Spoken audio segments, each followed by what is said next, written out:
Hello, everybody. I know it's been a while since I've been on.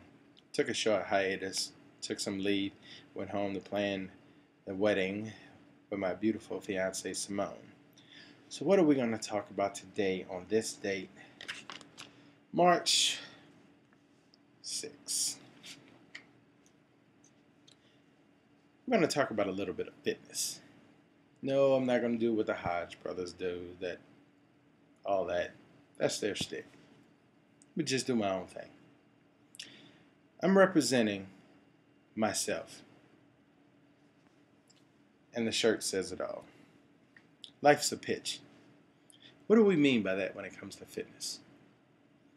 Case in point, had a new student come in today to the spin class who said that this spin class worked each and every muscle in her body. I looked at her and said, "But how do you feel?" She said, "I feel great." I said, "Good, because that's the best part of it.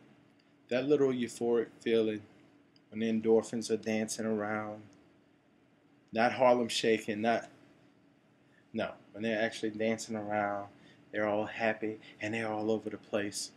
But what you need to ask yourself is when they stop dancing, and they start just moving, and then they become stagnant.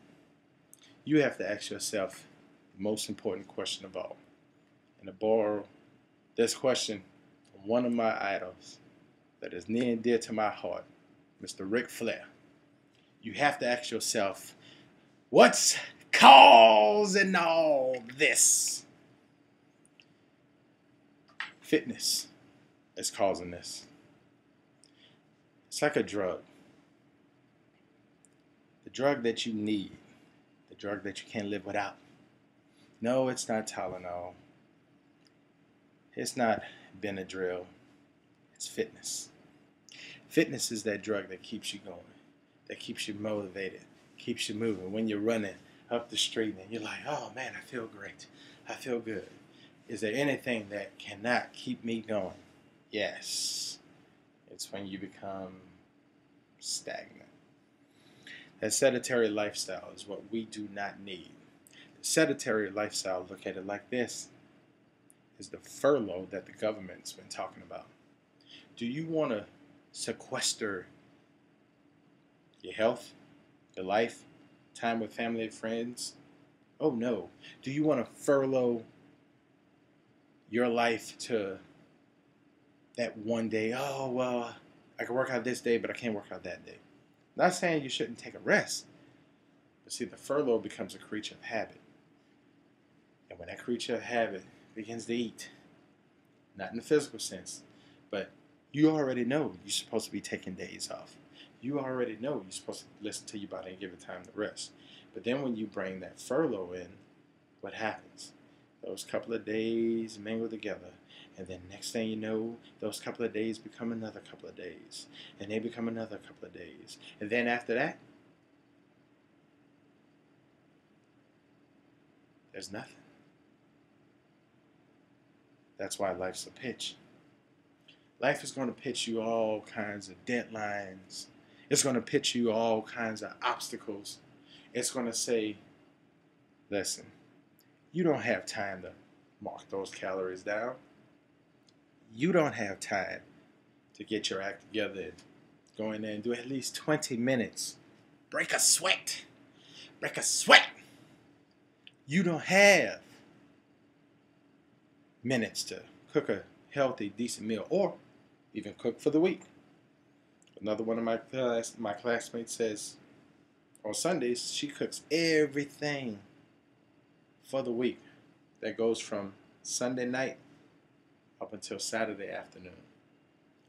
That's crazy talk, but that's dedication.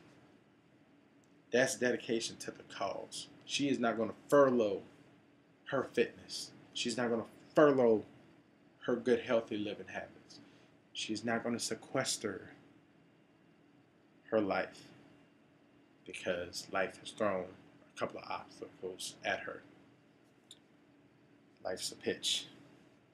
So what do you do when life throws you that crazy curveball or that crazy fastball?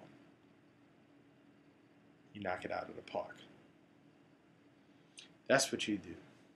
You take that bat, and like Mel Gibson's wife said in Sightings, she told Joaquin Phoenix to swing, swing home, swing for the fences, swing.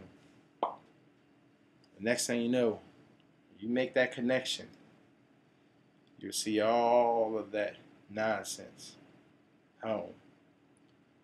And as it travels out, up into parts unknown, you know that you didn't strike out when it came to your fitness. You didn't strike out when it came to your healthy eating. You didn't strike out when you decided to take a rest day to listen to your body. But you knew that that third strike would have been you taking more days than what you should have. You get what I'm saying? Think about it like this also. There are people that are put here to help you out.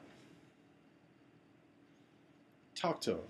Say, hey, I'm looking at doing something different.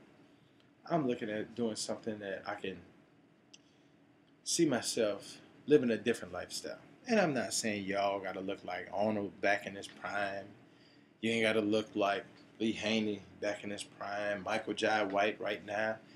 You don't have to look like that. But that first step is all you need to a change. You don't need graphs.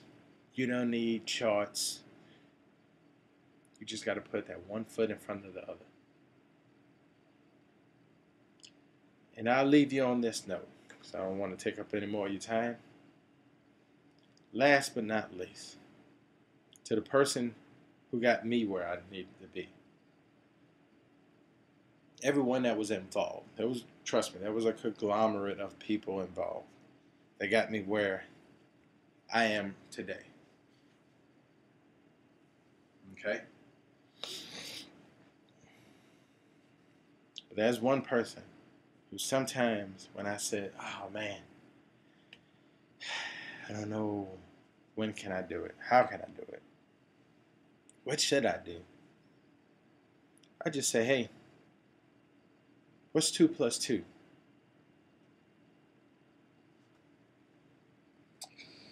That's what Drake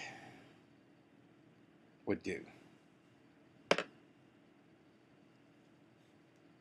And that's how we do it. Thank you, ladies and gentlemen. Till next time.